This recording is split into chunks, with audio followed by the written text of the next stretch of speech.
I'll call the special meeting of the Cedar Springs City Council, Thursday, March 19th, 2026, 6:01 p.m. Please rise. Say the pledge.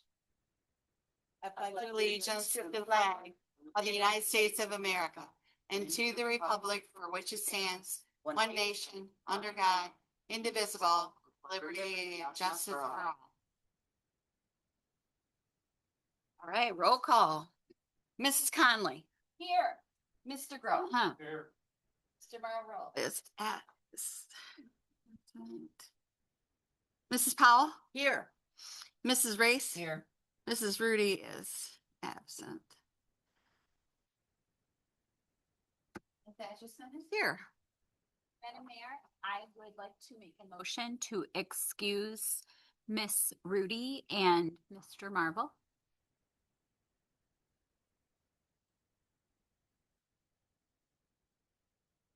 I'll second that, but I think Mr. Marble has resigned. Oh, Yes, he has. I did not know that. Yeah. Just got the message today. Oh, well, that would be why.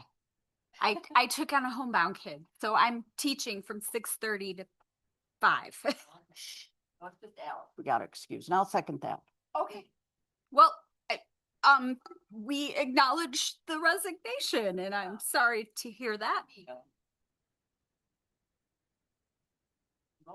All those in favor say aye. Aye. All those opposed, same. Okay. We're to our public comment portion of our agenda. The council welcomes and encourages the public to speak during the public comment and public hearing portions of the agenda. However, council policy is to hear the public comment, not to act on the public comment at this time. Concerns brought before the council during the public comment portion of the agenda will be referred to the city manager for action. If after communicating with the city manager, no resolution is reached, the concern will be elevated to the mayor and then eventually to the council for action. Those citizens wishing to speak on agenda and non-agenda items will be allowed a maximum of 4 minutes each to address their concerns. This is the only time during the council meeting that citizens are allowed to address the council. Please state your name and address for the record if you would like. Any public comment?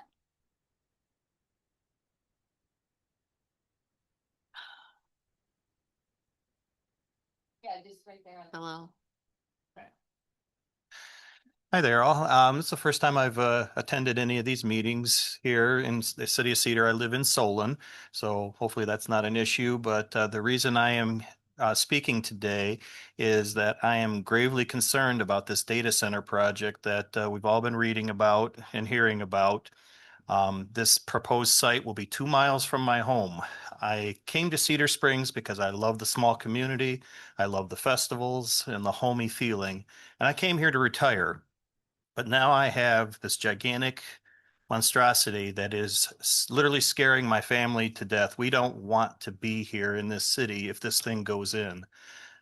They pollute, they're noisy, they're going to hurt our water. I don't feel like these things, this plan was done with the public knowledge, with non-disclosure agreements being signed.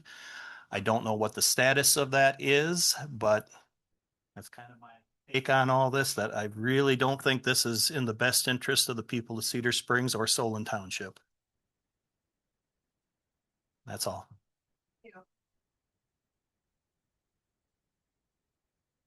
Anybody else? Hi. President. My name is Sarah Biggins. Again, we are concerned about the data center.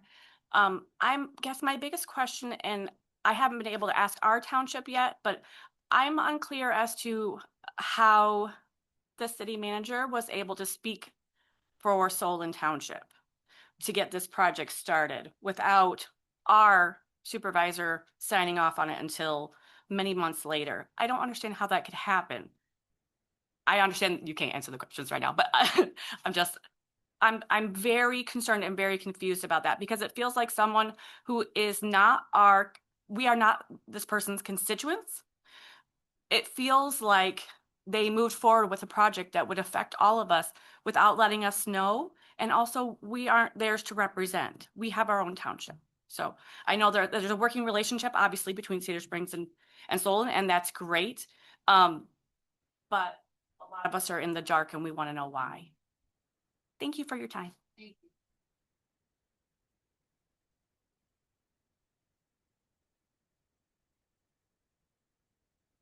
Hi, my name is Kara. I am also from Solon Township. Okay, so as we have discovered through FOIA requests, a hyperscale data center project, Project Peninsula, has been in the works in this community since at least October 4, 2024. The public didn't know anything about it until the Bugle reported on it on January 6, 2026, which is 440 days of secrecy. On October 15, 2025, Darren Bauer wrote an article entitled Cedar Springs Updates Their Master Plan to Guide the City's Next 5 Years. He reports that you spent the last 18 months crafting a new master plan, a comprehensive 70-page document that you had, and in that you had surveyed residents to gather their input. And is quoted, "A lot of the information we rely on is from our citizens. So that really starts the process." It is worth noting that when this article was written on October 15, Cedar Springs elected officials had actively been working toward Project Peninsula for 1 year and 11 days. And all of that was hidden from the very people that they represent. In my opinion, sending out citizen surveys and offering platitudes about the importance of people in Cedar Springs in the news article, while hiding a massive data center project that would undoubtedly change the landscape of the community forever, renders your efforts to include your constituents as hollow and insincere. Another quote from the article from Falcon, community members were very clear. They want to keep the neighborhood character, a house here, a house there, an apartment complex here or there, fine. No drastic major changes. We are not recreating the wheel. We want to maintain our hometown character. You know, small community.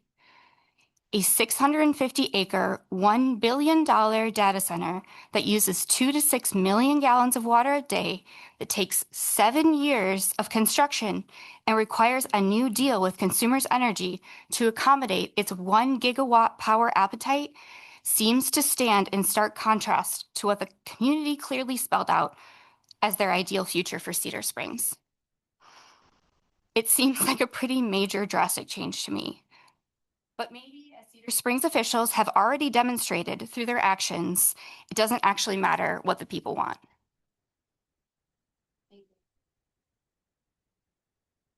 Is there anybody online? All right, we'll move on then. Can I get a adoption of the agenda? Madam Mayor, I will make do I have a mic? I will make a motion to adopt the agenda as presented. I'll second that.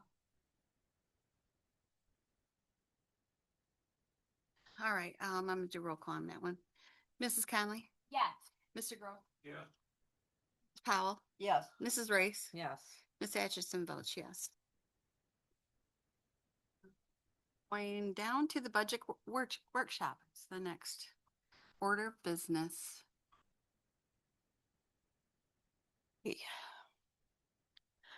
All right, it's that time of year again, budget workshop.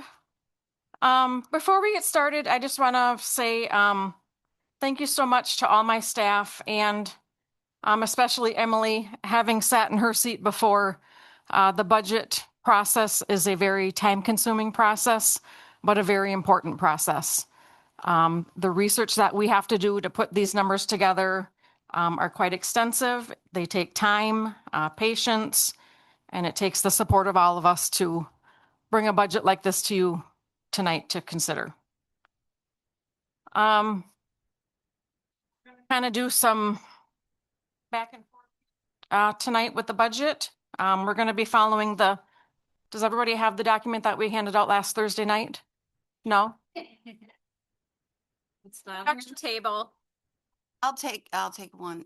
Do you have yours on your computer? We can. Sure. I can't find it on here. Mean two. Yes. Go ahead. I'll share with, You want to Pam? I'll share. Yours up? I'll share. Okay. Read some notes in there, you'll see. But on my screen, I only have one thing. Do we need to trade computers? Okay. Got it.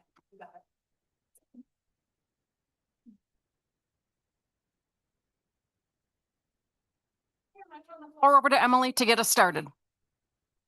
All right, good evening. Thank you all for being here to talk about the 26-27 fiscal year budget. So I'm going to take you through, starting at the beginning of the presentation. So the first couple pages outline the city structure between council members, management, and other staff. Then moving along, we've got a chart showing the millage rates over the past 10 plus years. Just want to highlight changes on the city millage rates. So the fire station bond, we are looking to slightly increase that to 1.4981 mils. In the past, this past year, it was 1.4211 mils, and that was because we had some excess in the fund balance to use up, so we were able to lower that. And we do still have a little bit of fund balance to use there, so we were able to still have it lower than what it has been historically, but it is increasing slightly from the previous year.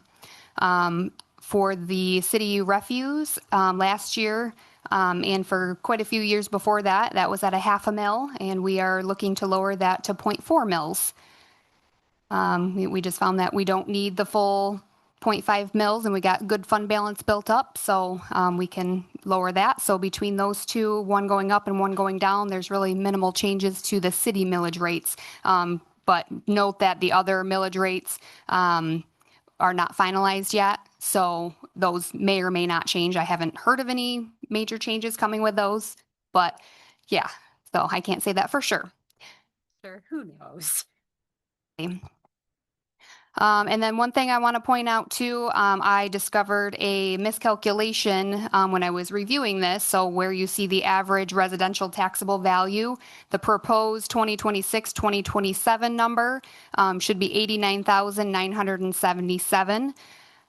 So that represents a 15.55% increase from the prior year. So I have updated that in the electronic copy, but obviously the ones in front of us don't have that update in it.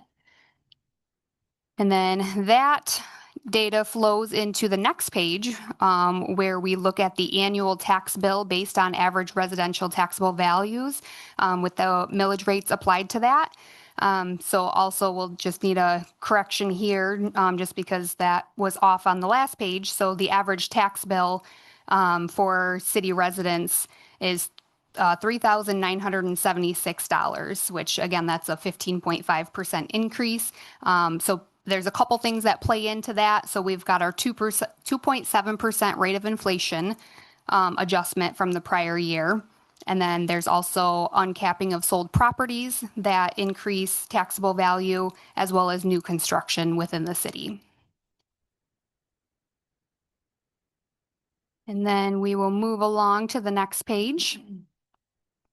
So here we're looking at net of revenue and expenses for just the general fund. And as you can see, the most years we've been able to add to the fund balance, but there's obviously an outlier in here, which is the most recent fiscal year.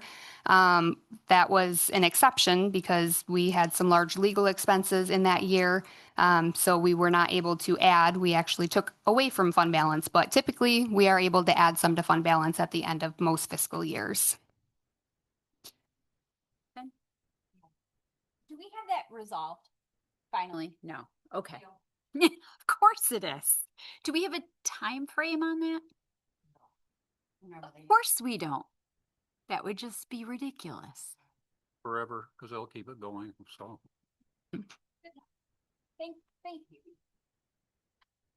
So then the next page after that shows the result of the fund balance, the either addition or subtraction from fund balance. So you'll see most years it's gone up, but the last year it did go down because of the net loss. So our expenses had exceeded our revenue for this last year. So fund balance did go down significantly, and it's at about 5% of operating expenses. So we are now working to build that back up, but it definitely shows us the importance of needing that fund balance because things come up that are not planned, and they can be very costly. Take a look at the next page, which is our all fund summary. So in totality, we are looking at an $8 million budget, and this includes approximately $1 million of capital outlay, which we'll go over on the next page in more detail.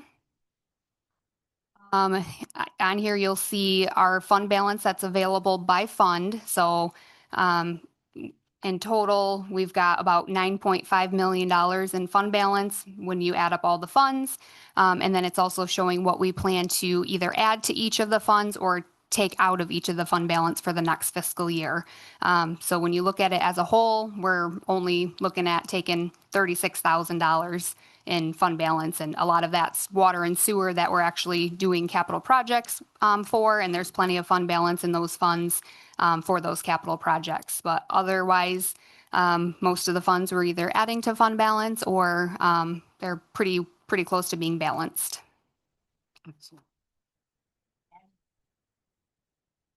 So then the next page outlines the capital improvements that we'll be looking at in the next fiscal year.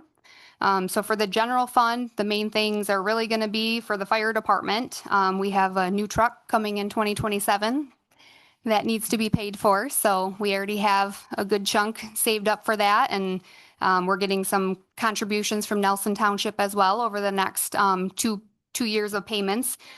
So that's a good thing. We did not have those calculations before. Absolutely. So for the fire department, we are going to be putting away about $185,000 for future capital outlay, which, like I said, will be in 2027. So it's coming up soon. So we will have that. And then also putting away some funds for future purchases as well in the fire department. And then otherwise, general fund, the only other capital item is we have a storm drain payment, and that's an annual payment, so that does not change year over year. Then when we jump to streets, overall, we have about $200,000 available for street projects. However, in 2028, we have some funding that we have coming from MDOT. And that's grant funding that we'll have to have a match for. And so that will be used for East Muskegon Street. So that's going to be quite a large project. And so that's why we're waiting until it's our turn to get some grant money in 2028. So overall, it's going to be complete repavement of that section of the road as well as infrastructure. So for roads itself, we're going to have about $323,000 to go towards that project. So we are looking to use some of our fund balance or add to our fund balance to go towards that future project. But we will be using about $50,000 in the current year to make some necessary repairs to that section of the road just to get us to that point to be able to do that whole project. As far as local streets go, the last couple years we've done a lot of projects for local streets. So we had some fund balance built up that we used for those projects. So now we're looking to start to build that fund balance back up so we can start doing some more projects again. So the next one on the list is going to be Ronald Street. So we're going to save whatever we can. We have budgeted to save about $50,000, but depending on how the year goes, we might be able to put even more than that away. So hopefully we'll be able to do that project here in the near future. And we have sewer fund. So for both sewer and water funds, we're looking to continue with maintenance items and upgrades to the treatment plant and the water system. So we'll go over that a little bit more later once we get to those funds. And then the equipment fund, we are looking to purchase a new pickup truck and a brush grapple. And that will help us invest in the equipment that is aging. And yeah, so each year we usually pick an item to invest in, and that's what's coming up for the next year. So overall, so that is about $1 million in total capital investments for this next fiscal year. Then the next page, we are looking at our long-term debt for the city. So you'll see each of the bonds that we have and the annual payments for the next couple years. So 2024 and 2025, we took out some bonds for the new city hall. And the next fiscal year that we're looking at, 26, 27, that will be our first year of full principal and interest payments on those bonds. So we had to factor that into this next fiscal year. But we are not planning to add any additional debt in the foreseeable future. All right, and then we'll jump into the general fund. So the general fund is the largest of the operating funds, and it operates most of the activities within the city. The largest expense for the general fund is police and fire, which equates to approximately 43% of the budget. And you'll see a picture of our nice new city hall on this cover page here. So we're really excited to get in there in the next month.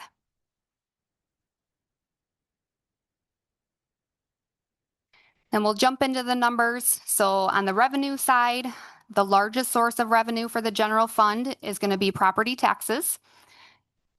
We are estimating about $2 million total in property taxes for the next fiscal year, which represents an approximate 5% increase from our current year budget. So that includes the 2.7% market rate of inflation, as well as property uncappings and new development. So this is calculated based on the numbers that the assessor provides to me, and then I apply the millage rate, and that's how we come up with that number there. So it should be pretty close, but there are some changes that can happen throughout the year with border reviews and other various items. The second largest source of revenue for the general fund is from state shared revenue. So that is based on projections from the state that we got. And there's a slight increase proposed, but nothing too significant there. Also, some new revenue that we will be getting this next year will be from the new contract with Nelson Township for the fire department.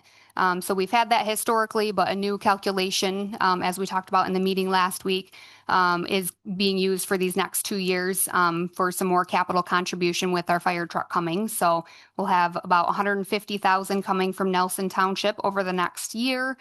And so that'll definitely help out with some fire department items.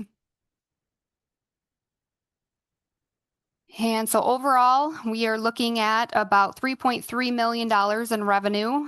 And when you it's hard to compare it to last year because we had a bond issuance in the last, or well, that'd be the current fiscal year. But in the current fiscal year, we had a bond issuance. We also got a grant for the Heart of Cedar Park. So when you exclude those capital items and you just look at the operating expenses, we're looking at a 2% overall increase in operating expenses once those one-time items are excluded.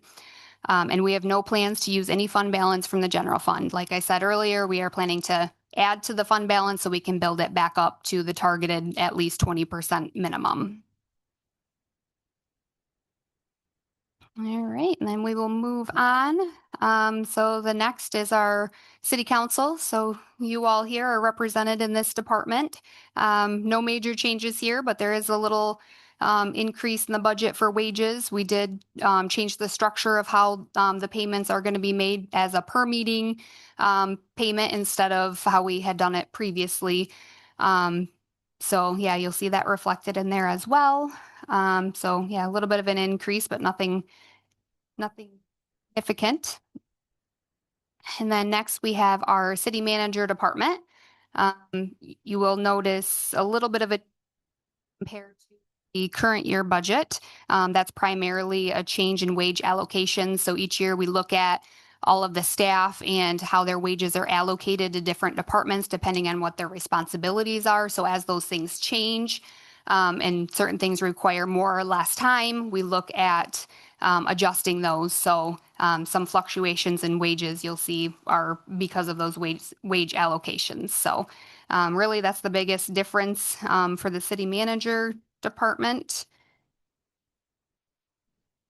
Looking at the general administration, overall, we are looking at a 15% increase from the current year budget, and that's mainly in wages, which also has to do with the wage allocations and all other general operating expenses.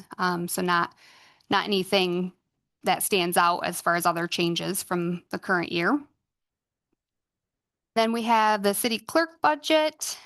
This one we are looking at a decrease in overall budget. That's a lot of that's due to wage allocation changes. So some of the wages from the city clerk budget had moved to the election department.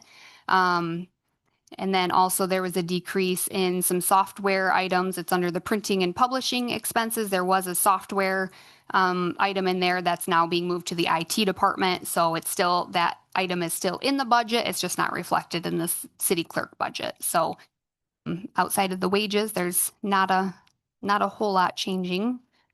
Question. Does the election have its own budget? Yes, it's a Budget. Yep, and we'll be coming to that here shortly. So, yep. So then we can go to the next page.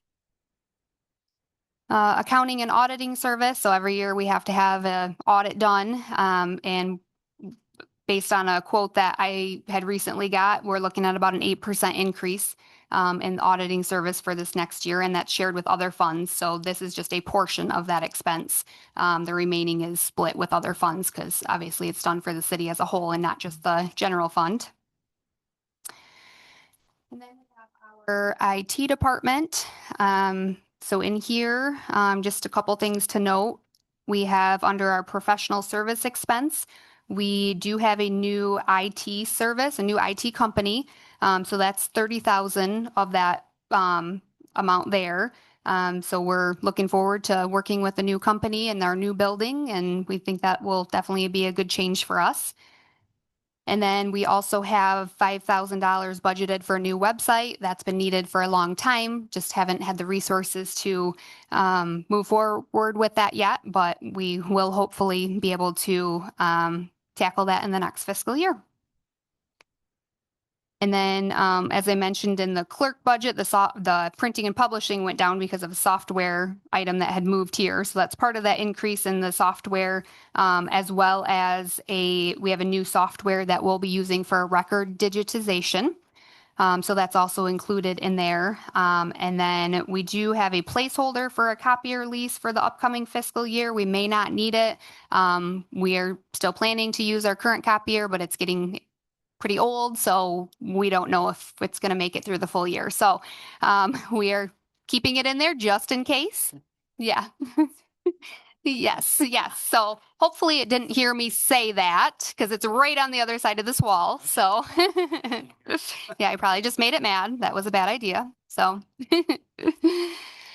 so yeah, let's see, did I have anything else on IT? Nope. So those were really the big things in IT. So we'll move on to border review. Really very minimal changes here. So nothing really to note.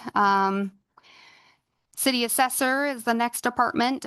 Pretty minimal changes there as well. So just moving forward with the current operations. We have the elections budgeted for. So you'll see a pretty large increase in the wages here because, like I said, some of the wages from the city clerk budget had moved to the election budget. So that's most of that increase there is from that allocation change.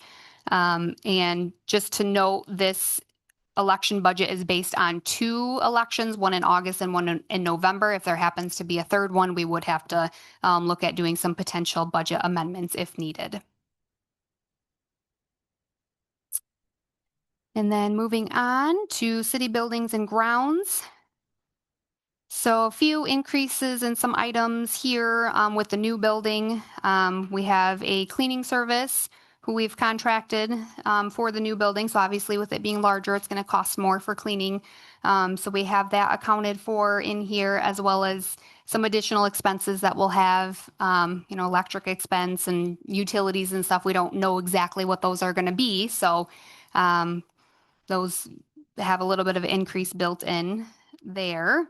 But overall, we're looking at like a 12% increase in operating expenses for city buildings and grounds. That's in net of the renovations in the current year budget. So those have been excluded. So that's just operating expenses that increase is based on. Next, we have our city attorney. We are budgeting at a 33% decrease for this, which legal expenses have been down for the current year, which is good. And we're hoping that stays going forward into the next fiscal year. But this is something that's really hard to budget for. You just don't know what's going to come up during the year. So that's kind of our starting point, and hopefully we don't have to do any budget amendments there. Our unallocated employee benefits. So this is just benefits that don't really fall in any specific category in any other department of the general fund. So there is a little bit of an increase there, primarily due to workers' compensation expense, which goes up year over year. Then we have the police department. This is the largest expense of the general fund.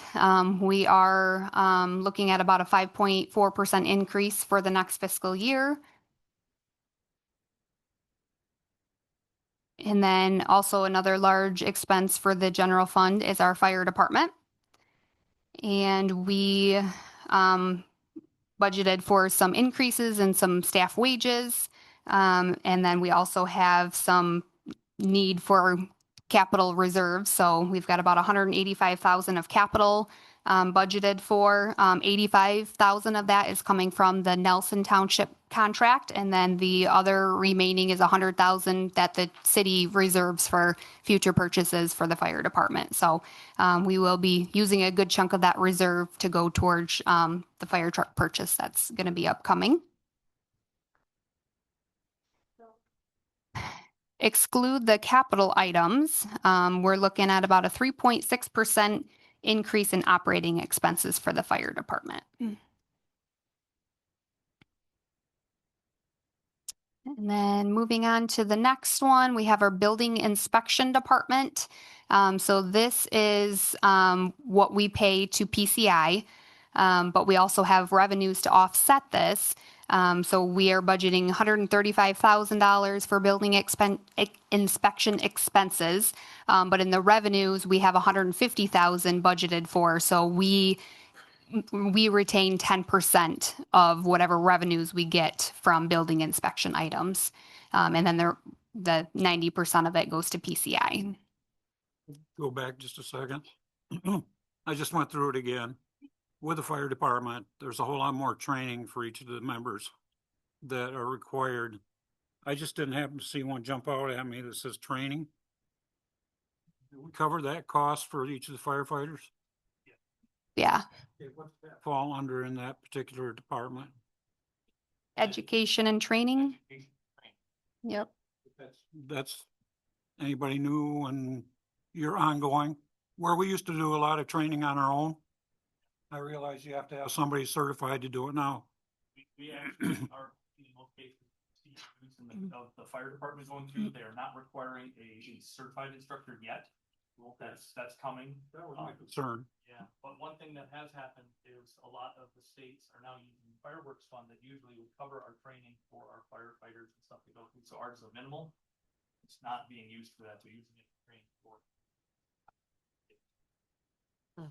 So that ends up making that there's a cost that goes with each new member that I have to go through and pay for up front, which I'm trying to plan for and keep ahead and not have a huge increase, because there's each firefighter that goes through. I have gear, training, that has to go through, which can be a sizable input. So I'm trying to be very frugal in that and go through with people that I think are going to deal with. We're actually going to start looking at people that don't respond, and we're gonna start giving them, you know, this is what we have to expect. If you can't do that, then we're gonna have to ask them out. We're gonna start dealing with a lot of this stuff to try to make things a little more professional, Okay. so a little more time. Gotta be worth it. Well, professional is depending on how you handle anything. You guys have always been that. Okay, that's in my concern. It's just the way they've made it more and more difficult to try to run a volunteer fire department. There is no such thing anymore. I mean, you've got to pay for it to be there. And it's not that the guys are making the money, so necessarily. Okay, thank you. Sorry to take you out of the flow. You're doing a very good job, and we're moving right along. Should have mentioned ahead of time, if you guys have any questions, feel free to stop me. So, and we will have time for questions at the end once we go through everything. But if you have an urgent question that you don't want to forget, go ahead and stop us. Old man here, I probably would have forgot, so, okay. All right, so then the next one is for street lighting. There's no changes proposed there. Moving on, we've got cemetery, no major changes here, about a 2% decrease. We just had some extra built in the past that we kind of shaved some of that off, so nothing really to note. Planning, the same there, about the same as the current year, so just carrying that forward. Same thing for code enforcement, same as the current year budget, no changes proposed. Increase in community promotion, about a 5.6% increase. So that's a lot of local events and community things.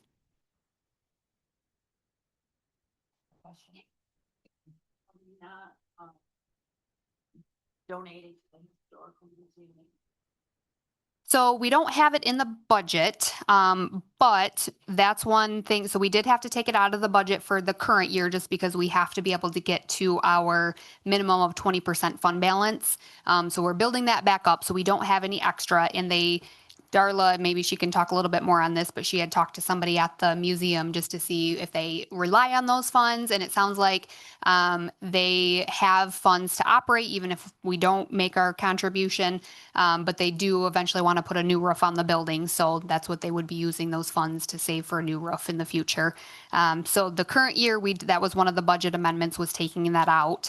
We did not yet add it back in for this next fiscal year, just because we need to make sure we're at our 20% first before we can add that back in. So it's one of those things that if there is funds available, once we get, closer to the end of the next fiscal year, that is something that we will definitely consider including back in. Yeah.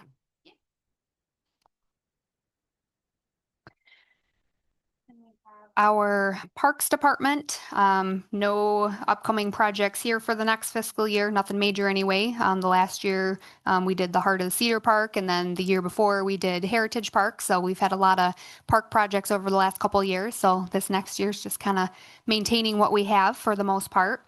So after we exclude the expenses for the Heart of Cedar for the current year, we're looking at about a 2% decrease in operating expenses. So nothing major changing as far as the operations, just the fact that we're not doing any park projects for this next year.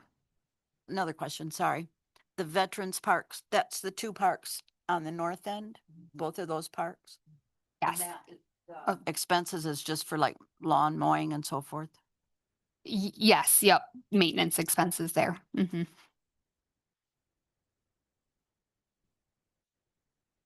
Right. Thank you. Yeah. So then we have our debt service, which is a drain assessment payment that we have year over year. So that doesn't change. And then we have our transfers out. So that would be our primarily our bond payments that are covered by the general fund. So we'll have about $420,000 coming from the general fund that will be transferred into our general obligation bond fund, which we'll see that later in the presentation. So that's the bulk of that. And then we also have our Act 425 payments that we pay for the properties that we share with Solon Township and Nelson Township. And we're looking at about a 5% increase from the current year. And that brings us to the end of the general fund. So with that, we'll kind of just department heads will talk about some highlights of different things in their departments that have to do with the general fund.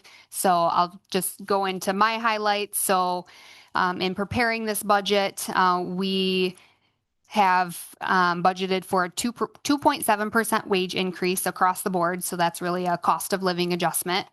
And there's also a 3% increase for health insurance that's paid for for the employees' premiums, and that's limited by a hard cap that limits how much we can pay for that. So what we're looking at a 3% increase of what we can add to our contribution. And as you all know, health insurance is going up by much more than 3%. So unfortunately, a lot of it's falling on the employee to pay for a lot of the increase. So, but other than that, we are looking at a balanced general fund budget. We are not looking to use anything from fund balance, but we are also not planning on adding anything to fund balance. So hopefully with the sale of this building, we can get our fund balance back up to the 20%. And then we can cover all of our expenses with our revenues as proposed in the budget. So then I'm going to turn it over to Rebecca so that she can talk about her items. Portable microphone on.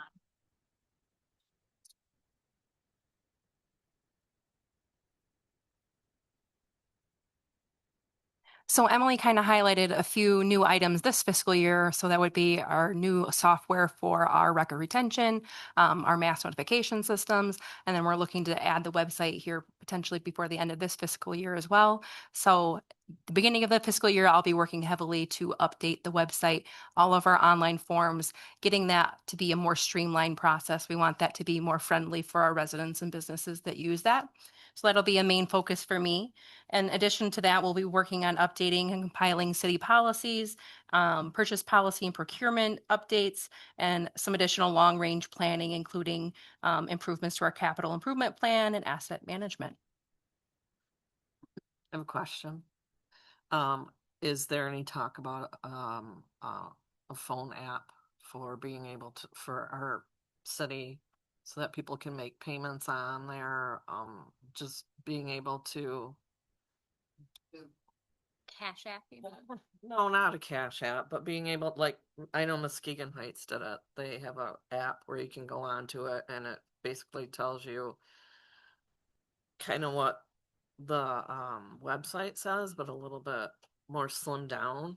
You can look for information about paying water bills or meetings coming up, anything that is urgent or changing in the city. I think a lot of people carry their phones with them. And I know you can pay a lot of things just from your phone. So I just wondered if that was part of anything that you guys have looked into or not. We have to integrate within BSNA, and that's been our struggle. It would still direct them to our website. So it's really just a link on an app that would then redirect to our website. But if that's something that's a priority, we could see what would be offered with a website solution. But our new mass notification system does have an app as well, which pushes out those alerts. It just doesn't have the information from our website on that. So, yeah. I think next up is going to be April.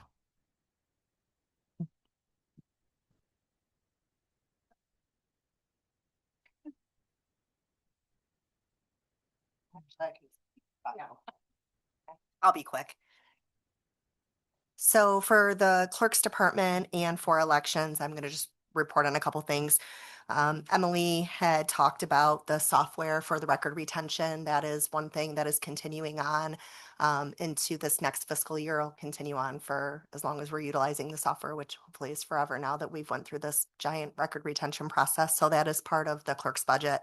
And then the election budget, we are expecting that we are going to have to buy a new election equipment this year, based on what we're being told from the state. So if that's the case, then they're telling us to budget for about $15,000 per section, like per precinct. So even though the city only has one precinct, we have an AV counting board, we have election day, and we have early voting. So that's 3 different pieces of equipment that we would have to purchase. So that is figured in for this year, and we're expected to have to do that.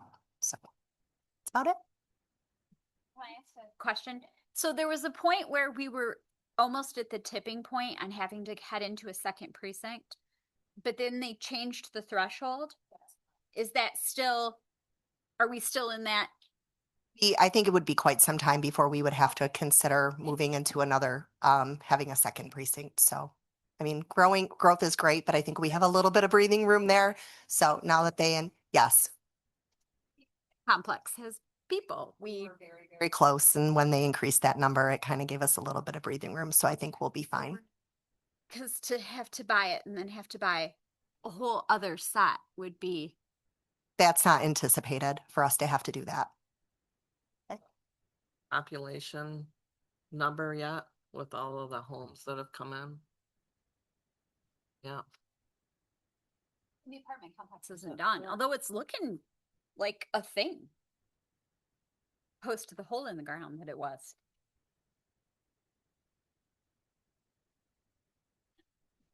Okay, well, this year's budget for the fire department, not to borrow too much, but from previous administrations, was about needs versus wants. So we we went through and only got the stuff that we really need to make sure we're up to the codes and everything going through. Which is, you know, things along the lines like our Lucas compression device needs to be replaced. It's out of service and not something that they're going to continue doing with that. We obviously need some gear for some of our new fire departments and going through. Other than that, it's mainly just our basic maintenance and you know, normal services that we have to go through. Besides the fact that we need to outfit an engine. So we're trying to go through and get through some of the things going through, which would be like lights, you know, and hoses and stuff to get into that. But most of the stuff we'll try to transfer from the existing engine that we're replacing before that goes up for sale as well to get that in there. But other than that, it's trying to keep it as minimal as possible. And that's about where we're at. Are you able to, now you mentioned something about talking to certain firefighters that have not been coming and helping out. Now they have equipment themselves. Is that something that can be used for others if that happens to? Absolutely. Okay. That's one of the reasons we're going through, because, you know, typically when you have a firefighter going on, it's in the neighborhood of around $8,000 to $10,000 per firefighter that you have to bring on to go through to get them outfitted in equipment, make sure they're trained properly to get into that point. It's helped a lot with these last two firefighters that we went through. They're already pre-trained. They're already firefighter 1 and 2, as well as one of them is also an EMT basic. So I don't have to pay for that process to go through. He's already coming pre-trained, but I still have to get him gear and things along that lines. When we went through our last SOGs, one of the things is that they are required to respond to a certain amount of calls per year. It's not a huge amount, but it's enough that they have to participate. If they're not participating that minimal level, we're going to start, you know, get that and weeding that out. So I don't have to keep buying new gear for everybody that goes in that comes up. And then we're also going to try to go through and start buying 1 or 2 sets of gear a year. So it's not a mass purchase that we have to go through like we did last year, unfortunately. We get into that. So trying to go through it. We've laid forth a capital plan over the next 20 years. We're trying to say these are our big ticket items that we're trying to plan for to go through. That was actually instrumental with Nelson Township to understand where that money's coming from and where we're going through that. So it's just, you know, you have to treat this like a business as it goes through, and you have to, you know, supply, demand, what do you need? We're growing very quickly. So that is putting a pretty good strain on our firefighters. That's why we're growing as well with that. So, yeah. A point with that, because I sat through that, in trying to determine whether they're responding or not, he also has to calculate the times of days that it happens to see if they're even available to go. So it's not just, we had this many calls, they only made this many calls.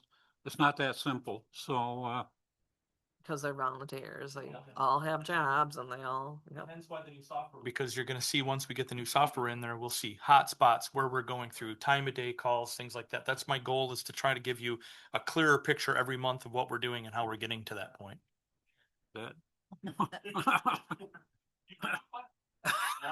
that it did take a lot of time. So So I've done I was on the council of the wants versus needs, and it is just remarkable the difference in the way that you are. But and I know a big piece of this was actually when Darla came on board as our finance person, and put all of this in place to say we need to start putting this aside for this, and we need to budget for this amount ahead of time, and we're going to put it into this fund so it's there. And I just really, I've seen this is year 16 for me. And so I've seen that evolution, and it's huge. And I don't know how we would have made this transition into this enormous amount that we have to, which was my big concern when we were building the apartment complex. We got to have a pass through to cover the fire department. And thank you. There's always things that are growing, and that's also in the next 20 years, we'll have to start talking about that too. So Thank you for all of that. And that's Darla, and that's you, and that's Rebecca, and our finance, our just, it's huge. The fire department's really big deal. my goal is to keep surprises to a minimum. Person who runs into burning buildings. So, The elevation of some of the buildings may dictate some actions may be a whole lot sooner than into the future. So, okay. we had that conversation. I'm the one that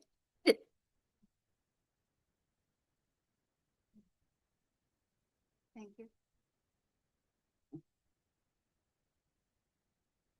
All right, back to me for a couple of funds. Perpetual Care Fund. Since we own and operate Elmwood Cemetery, we have to have a perpetual care fund. We have to maintain that cemetery into perpetuity. So that's what this is for. Street funds. I am so happy that over the last several years, we have been able to resurface and repave so many streets. I mean, the Act 51 money is to put into our streets, and we literally did that. However, preparing for these upcoming projects, Ronald Street is one of them, and the local streets and East Muskegon Street and the major streets are very expensive projects. And this coming fiscal year, we're just going to have to reserve our fund balance so we have the money to do these projects when it comes our turn. Want to repave streets? Absolutely. I would like to do all of the streets, but unfortunately, the budget is not there to do that. I know that for a while we were working really hard to do the streets. Then we were trying to get a twofer with our water, with the whole infiltration. And is that piece done? Where we were trying to replace the drains that had all the water infiltration, and we were trying to do them as we did the streets. Do we have those major, or are we still trying to get those? That's probably a Russ question, but because age is what killed it, right? So right. I mean, you got streets that are ready to be torn up. If the sewer's even questionable, we want to do the utility. right. But there for a while they were catastrophic. I think we're past the. Okay. Yeah.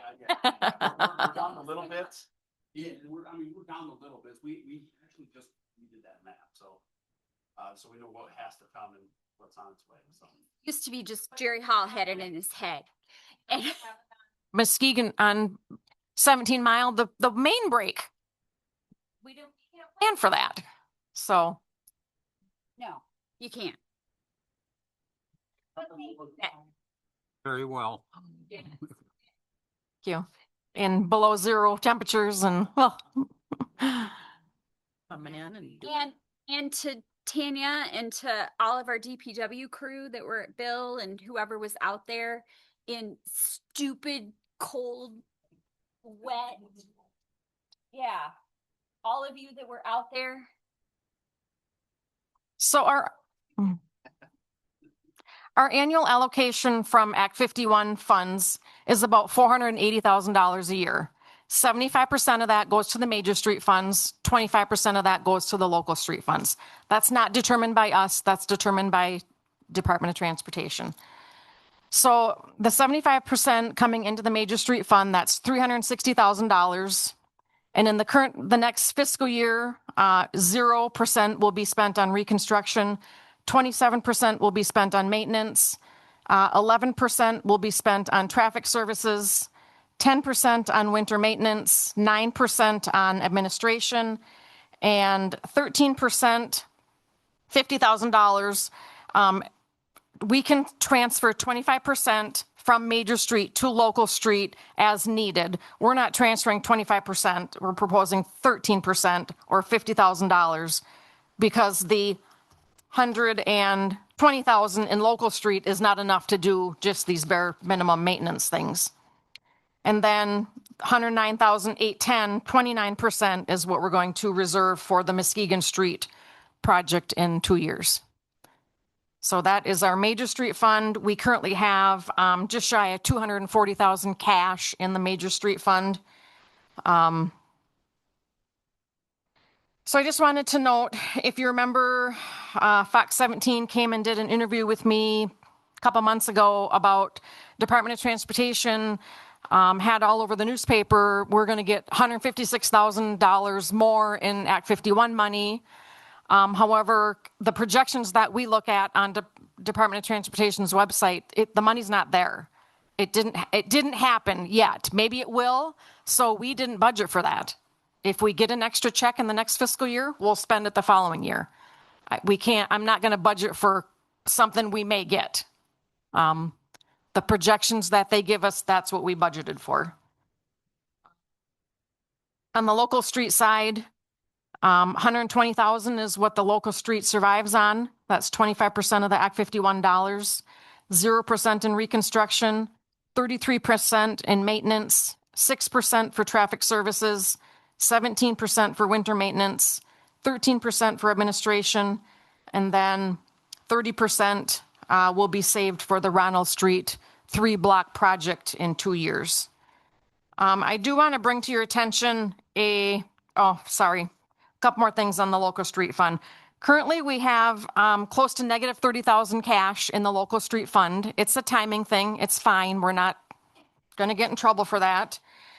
We have more Act 51 payments that are going to come in this fiscal year, and then the 50,000 transfer current year from the major street to the local street hasn't happened yet. So that's actually cash moving from major street to local street. So by the end of the fiscal year, we'll be fine, but we won't have a whole lot there to work with. I wanted to bring up a quick spreadsheet on winter maintenance specifically. So this past winter, Mother Nature was not nice to us. We had winter. And I just wanted to show, I know this probably isn't real easy to see, so I'll say the numbers. So this is a 6-year, what we spent on winter maintenance only. Major street fund in 2021, 15,000, 2022, 19,000, 2023, 19,000, 2024, 14,000, 2025, 21,000. Year to date, 2026, we're not done yet, $30,000. We have to spend that. We have to maintain our streets. We have to salt and sand and plow. The reason we need to have some in reserve for hard winters like this. On the local street side, in 2021, we spent 10,000, 2022, 16,000, 2023, 23,000, 2024, 9,000, 2025, 17,000, 2026, 32,000. So just a little extra on the street funds. And now I'm going to turn it over to Tanya, our Public Works Supervisor, to add what she'd like to add.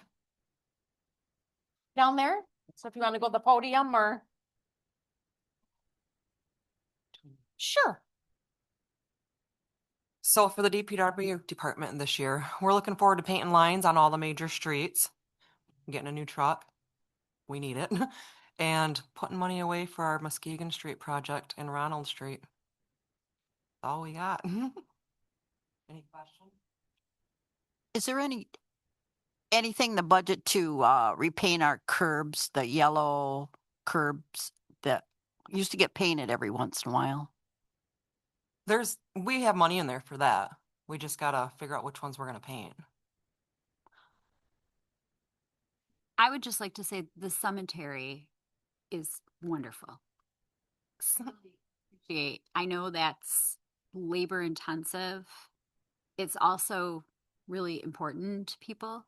And I know we had the whole like accident, for lack of a better term, and you all handled that very well and with great respect. And I really appreciate what you.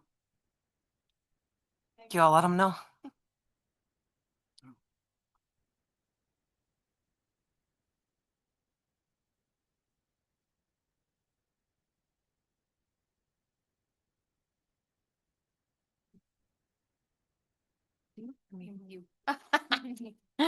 No, it's your turn again. Rubbish collection fund. So this is our leaf pickup and brush pickup. We were able to reduce the millage rate, like Emily had said, from 0.5 down to 0.4.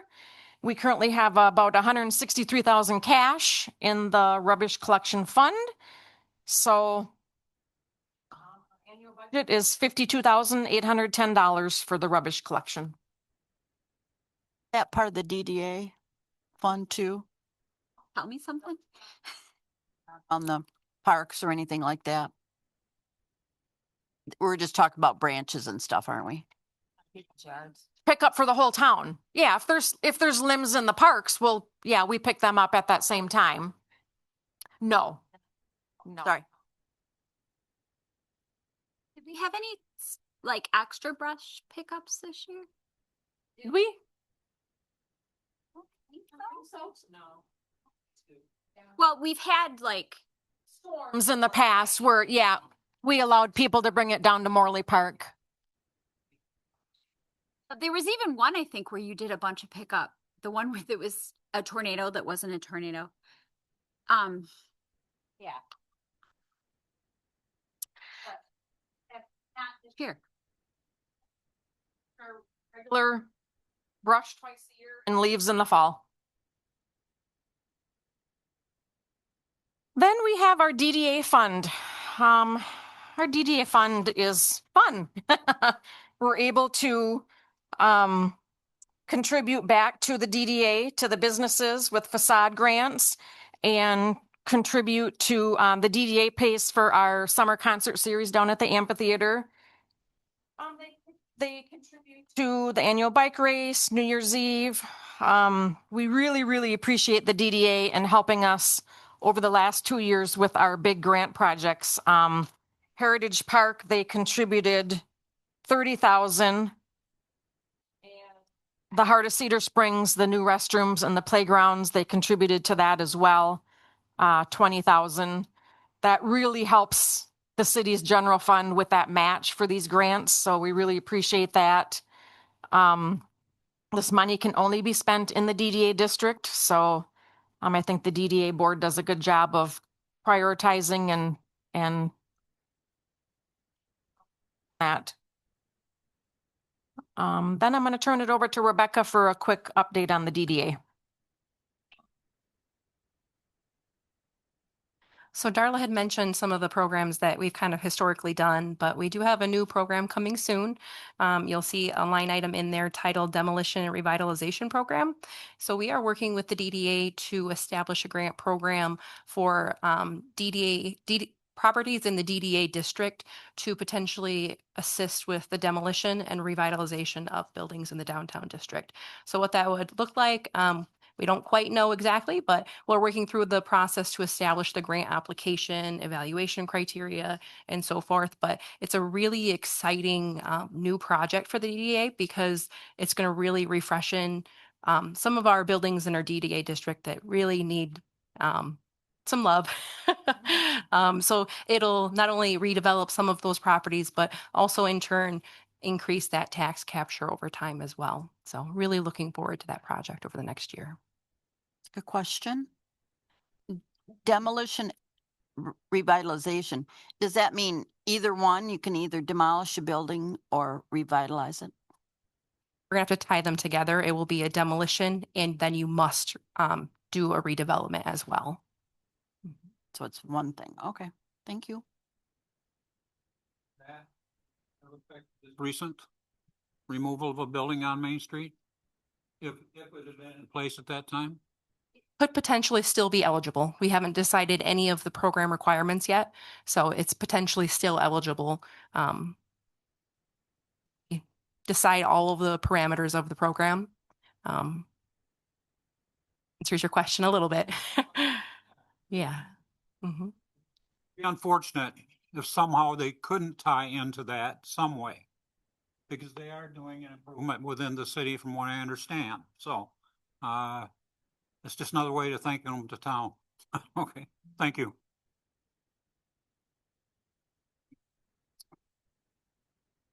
Okay, next is the library fund. I'm just going to do a couple highlights, and then we do have James, the library director, has joined us online. So just a little bit here. When I was the finance director, I remember the library budget being like $200,000, and I don't focus on this anymore, and I'm just amazed. Their budget now, $497,000. So the city's ad valorem contribution to the library, we're up to $156,300. The contribution from Solon Township has definitely increased due to the last agreement. So the budget this year is $224,000, but we did receive the check a couple weeks ago from Solon Township, and the actual contribution was $251,000. So they're looking at $280,000 in the new fiscal year. So that's great. That's an 18% increase in revenue.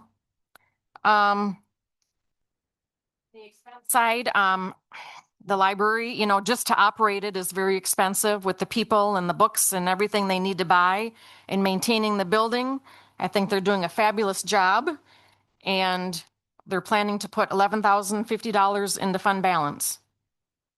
So that's wonderful. I will turn the floor over to James for comments, questions, and then he can help answer questions as well.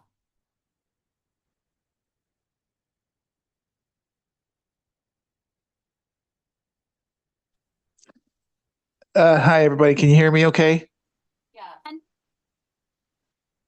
Yeah. Sorry, I'm a little bit under the weather, but no, I couldn't agree more with what Darla said. The contributions from Solon Township have been great. We're moving forward. We're in the middle of finishing up a strategic plan, and once we have that done, I'll be stopping by and sharing some stuff. And yeah, I think we're moving forward in the right direction, and we have a lot of momentum going, and I want to keep up that momentum. So any questions? Just thank you, James, for the wonderful job you're doing and steering the library board, and couldn't be happier with it.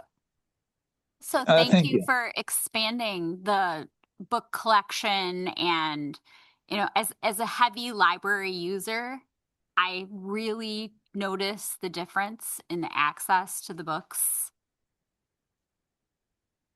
Yes, thank you. I think I've checked out 35 books so far since January.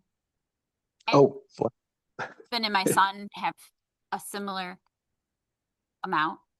Oh, and my husband loves that he can now check out a book online, like a paper book, order it, go in and pick it up and self-scan it, and then read it and then drop it off and never have to he can just do it all self-checkout. So for introverts among us, you can get your library books without. So thank you for that. Yep. So thank you for that.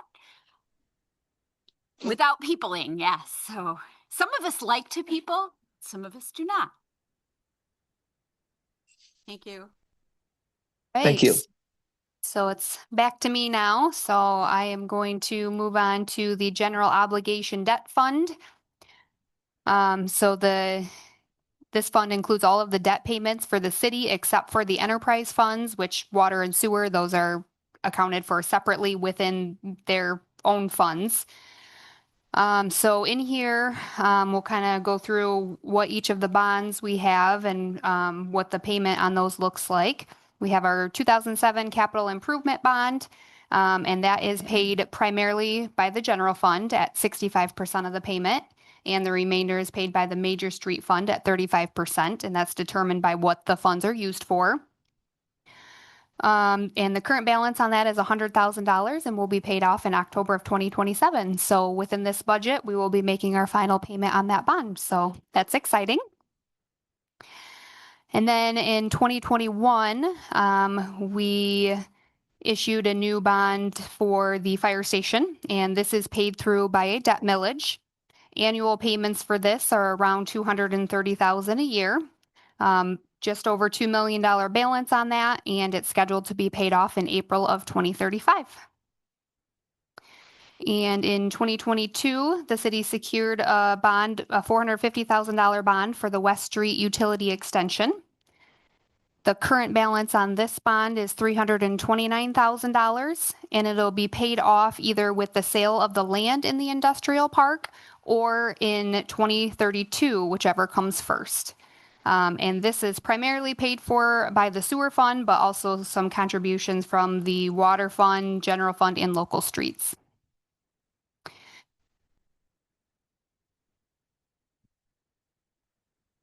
This keeps going out on me. There we go. Okay. So in the last 2 years, we took on some additional debt for our new city hall, as you know. In 2024, we secured a $1.4 million bond to purchase the Rowland building.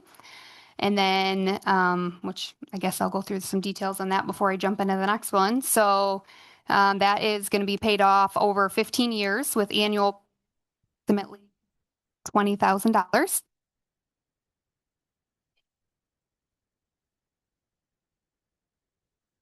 Out on me. Okay, well, we're working at the moment. So, let's see, where was I? Yeah, so that one will be paid off in 2039. And then in 2025, we issued $3.5 million in bonds for the renovation of the new city hall. So that one will be paid over 20 years with a payment of approximately $250,000. And then it'll increase for the last 5 years since our 2024 bond will be paid off by that point. So this bond will mature in 2045, and both of these bonds are paid for by the general fund. Look at the next page. You'll see what we plan to get from our debt millage for the fire department bond. So we are proposing 1.4981 mils, which, like we had already mentioned, that's slightly up from the 1.42 mils last year. You'll see we still have about $25,000 budgeted to use from our fund balance. So that goes towards that payment so that we are able to levy less. And so if there's any remaining after this next fiscal year, we'll just keep applying it to each year as there's funds available. And then the other part of this is the contributions from other funds. Like I had talked about when I went through all the different bonds that we have, each of the funds pays for a portion of it depending on what the funds are used for. So $480,000 comes from other funds that's transferred here to make the payments. Majority of that is general fund, with about $420,000 coming from the general fund. So you can see the breakdown at the bottom of the page of what the bond payments are and what percentages are paid by what fund. And then we will move on to the sewer fund. The sewer fund is an enterprise utility fund, which stands alone as a separate operating fund for the wastewater collection system and treatment plant. Its primary revenue source is the utility rates charged to customers using the system. Per our ordinance, we can raise rates annually by the greater of 2% or inflation based on the CPIU for all urban consumers in the Midwest, which that's currently 2.4%. So for the treatment plant and the collection system, we plan to continue capital upgrades and maintenance into the next fiscal year. So then looking at the numbers for the revenue side, you'll see the 2.4% increase reflected in the ready to serve fees as well as in the sewer billings. And then we are also proposing to use about 335,000 from fund balance for some capital items. So there's a lot of capital expense involved in maintaining and upgrading sewer system. So very capital intensive there. So you'll see on the expense side, capital expenses of approximately 350,000 proposed for the next fiscal year.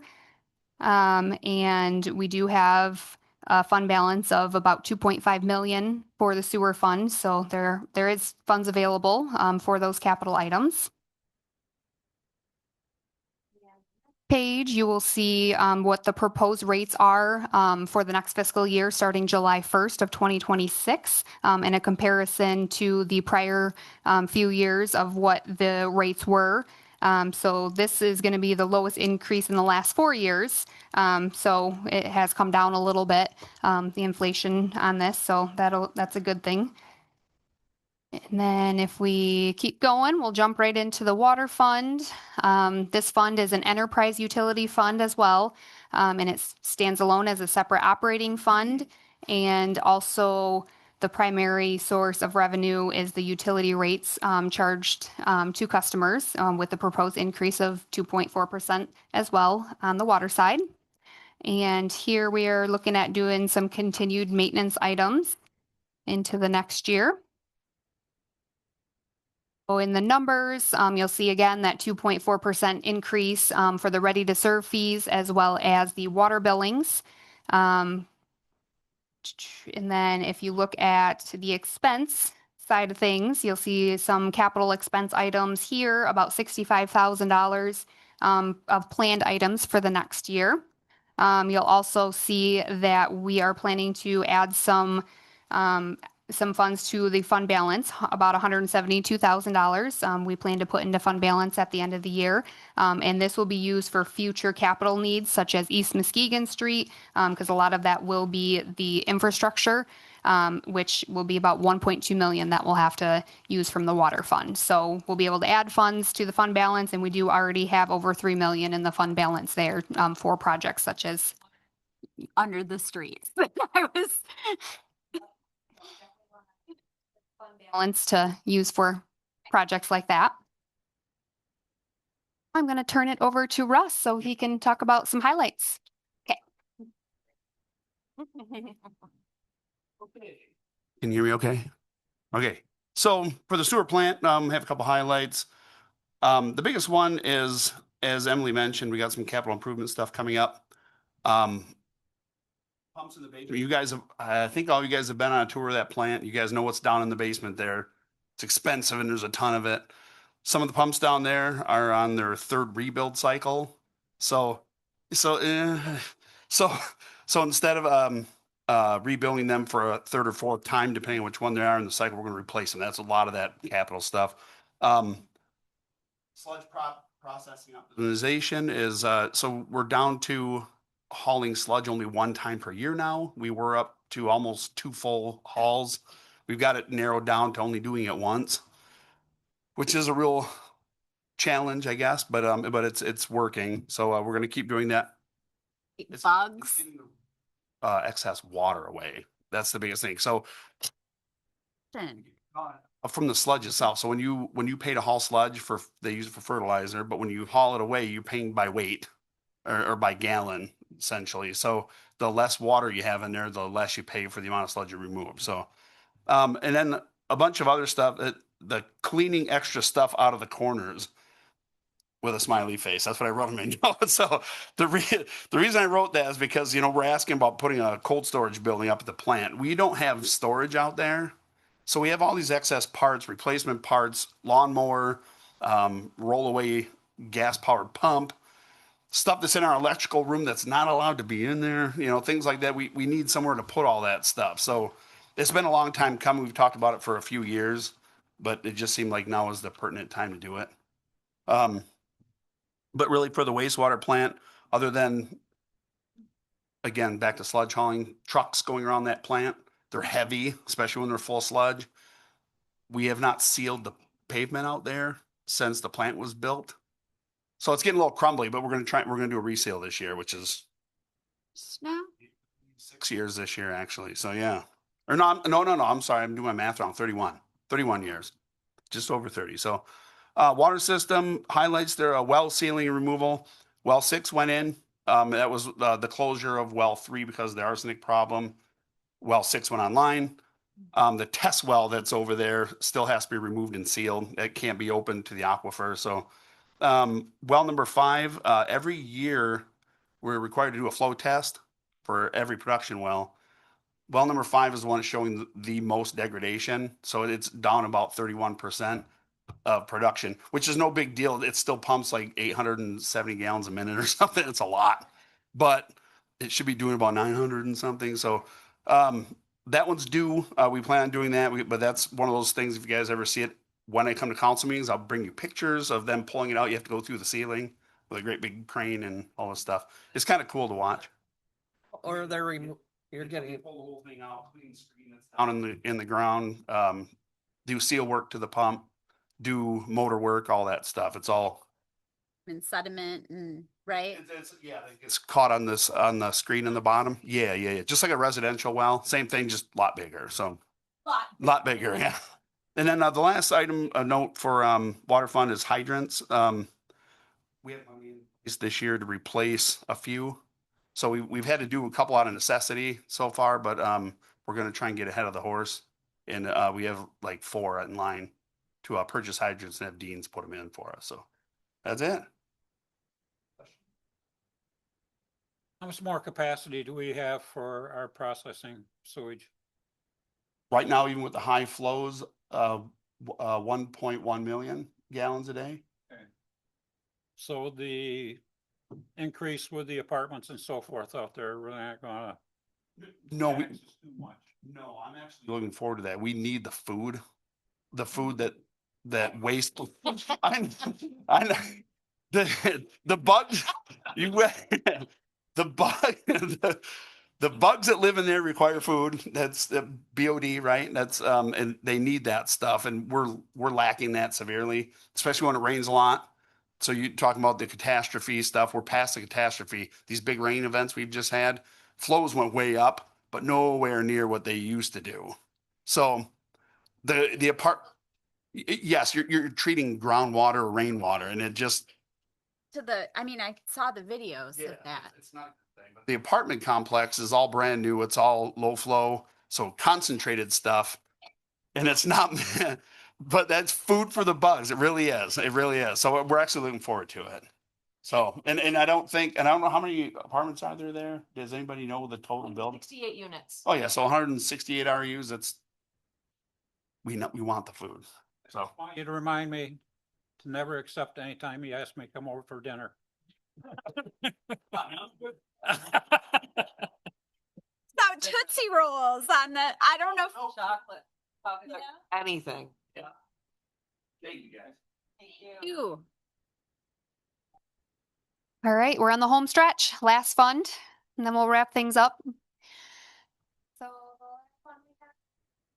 equipment fund, revenues for this fund are primarily generated from the rental rates for the use of equipment within the DPW garage by various funds of the city. For the 26-27 fiscal year, a new pickup truck and a brush grapple purchase has been budgeted for. So looking at the numbers, most of the revenue items come from the other funds for the use of equipment. We're looking at about a 5% increase from the current year budget. And expenses, mostly just regular operating expenses, except for the equipment purchase that was mentioned of the new pickup truck and brush grapple. So those will total about $65,000. And we've got a pretty good fund balance built up for the equipment fund. We have almost 700,000 in fund balance here. So we've got some funds to work with, and just keep investing in the equipment as it tends to age and a lot of wear and tear. So that wraps things up. And at this point, we'll open up for questions. If you guys have any additional questions for us. So that fund balance in the equipment or DPW equipment, that's just for equipment, correct? Yep. I would just like to say I really appreciate just how well this is laid out, how organized, how structured, how easy to follow. In the Go Debt Fund, the little paragraphs that explain exactly what was pulled, when it was pulled, what it was pulled for, how much is left on it. Because I get asked those questions, not an insubstantial amount of times.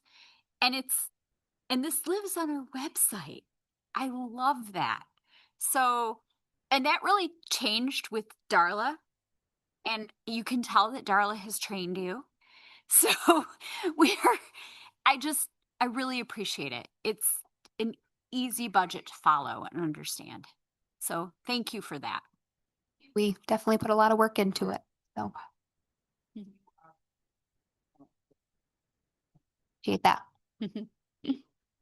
Person. Yes. Okay. And well, I just like to make a comment about the entirety of the staff. Okay. We couldn't be set up any better, and I don't doubt, but we're better off than any other community in the area. Just the people we have, the quality that we have, you're exceptional. Thank you. Thank you all. Mayor, if you wanted to do council comments, then I do have a couple just general updates after that. Why don't we start with Mrs. Conley? Just what I said about the budget, I think it's amazing.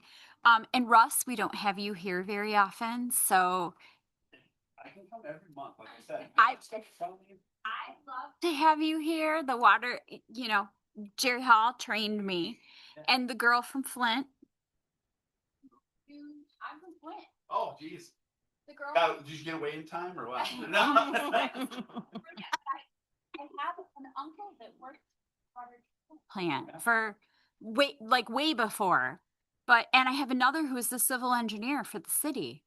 So you have no idea how important what you do is. I mean, maybe you do, but and Down the street. so thank you for that. And thank you for all of the work that you're putting in to make sure that this continues to work. Please, all the, and Pelan is my friend that came and was, so Dr. Sue. And thank you for all of that. So just thank you. Water's huge. Fire's huge. Voting, huge. Streets and roads. And then making all the numbers work. And the brush pickup and the snow removal. And it's huge. It's huge. So I just want to say that. Mrs. Powell? oh, well, it was a great setup, and I enjoyed knowing where our money is going and asking questions and all that sort of thing. I think we're in pretty good shape, right? Yes. We're very fortunate in that direction. Then we have a independent fire department budget. I truly enjoy that. And I'm very sorry to see Braden go. I really enjoyed working with him. I'm going to miss him, and wherever he goes to, I'm sure he'll be a great asset to his community. I really do. He was a great kid, young man. I feel you. My daughter's way older than he is. And thank you all, and we'll see you at next month's last meeting here at City Hall. Mr. Gross? I think I made my statement. Mrs. Race? Just thank you to each and every one of you. I know it's not an easy job, and I know this past year has been a lot of heavy lifting, especially with taking on the new City Hall and all of the record retention. And I mean, I can't even imagine how we went this long without having the proper tools to do things in a better way. And I see that with each and every one of you trying to find what works best, but being smart and savvy about it, and it's not the money, it's just helping to make our residents safe and all the other things. But I just appreciate all the time that you guys put into this. It's a lot of work, I know, and it's greatly appreciated. So thank you. I guess it's my turn. But once again, budget meetings and are not fun. I mean, but you make it understandable, and that's good. And if looking at numbers on a piece of paper, that's not always easy to understand either. But when you explain it, it's awesome. And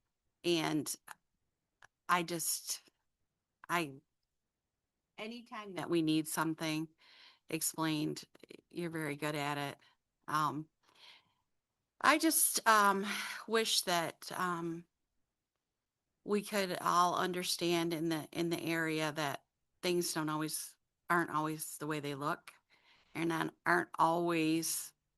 things aren't always what you think they are. Go to your local government and watch the meetings.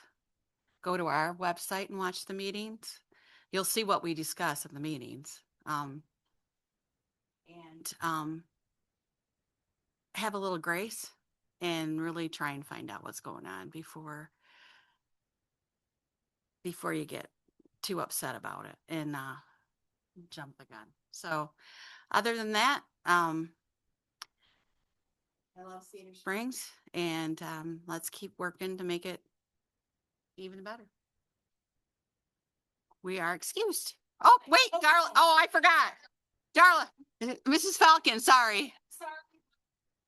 Pictures at the next council meeting. Things are going fantastic at the new building. I just wanted to mention, May 14th, we've decided to have our open house and ribbon cutting, 4 to 7, and then 6 o'clock will be the ribbon cutting. Details to come. We'll send out invitations. I think that's going to be a fabulous facility that the city will enjoy for many, many years to come. Also, so with Mr. Marvel's resignation, just got it yesterday, forwarded that to you guys. My staff and I will work on, so similar to what we've had not too long ago with the vacancy, we do have to fill that seat within 60 days. So April 9th council meeting, you'll accept Mr. Marvel's resignation. We'll post the next day for people to submit cover letters, resumes, and boards and commissions application. We'll collect all that, and then since we're having May 14th, the open house and ribbon cutting before the council meeting, are you all available Thursday, May 21st to interview the candidates? And then you'll have to choose that night and appoint somebody, because the next council meeting will be 62 days. That's too far. So can you get out your calendars and let us know if May 21st? 6 o'clock, 7 o'clock. Oh, Graduation. Cedar too. Oh, Cedar's graduation. okay. My daughter's not graduating, she's playing in it, but that's the thing. But Might have graduation and I have to be there. 7th? I'm sure I'm good, but I just say it might not be the 21st. I have exams and I have all these dates and that in May in my head. I need to go look at my Forest Hills calendar. 10th. That's plenty of time for us to collect people, information from people interested. Okay. I'll reach out to Alice and see if May 7th is okay. 7th should be fine for me. What we're looking for in someone to come, they have to live in the city, kind of the. Generally, you do have to be a resident of the city limits. So you have to be also in good standing with all of your tax liabilities. That's to us, the school, the county. You have to be a registered voter as well. And as far as the appointment, you don't have to do anything additional. However, it is for a partial term, and I believe it expires in 2029. So after 2029, that person would have to do the normal process of obtaining a nomination petition, going through the election process. Does that help answer some questions? Or this is city residents only. There are, you know, you have an address and it may say City of Cedar Springs on your address, but you have to live within the city limits. Your tax bill will identify your jurisdiction for you. Registered voter. And you can register like it if you're not, but you can't not be registered and Up on the website for us all to refer to. Okay. Excellent. Okay. We do that tonight. We can't do that tonight. right, but he hasn't. Yes, it's not official. Can we do that tonight? No, okay, Because you want to give them time to. fine, haha. Yeah, maybe. Oh, he's moving. Yeah, gotcha. I remember that I have to participate in a lot of different other meetings, so.